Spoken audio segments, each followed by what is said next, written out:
Une photo de famille, pour un moment que ces élus de tous bords espèrent historique.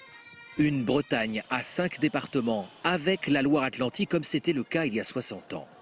Après l'annonce du Premier ministre de rapprocher les régions, ces militants de la réunification recommencent à y croire et en appellent à un référendum.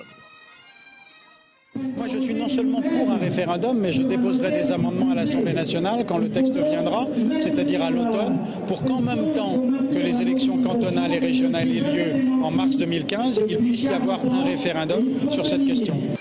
La question, c'est la réunification de la Bretagne historique. 5000 manifestants ont défilé dans les rues de Nantes et parmi eux, encore les bonnets rouges. Si on a eu le pacte de responsabilité de François Hollande, la réforme de la fiscalité qui est annoncée, les annonces de Manuel Valls, on peut penser que les bonnets rouges y ont un peu participé. Pays de la Loire, pays bidon, pays nantais, pays breton.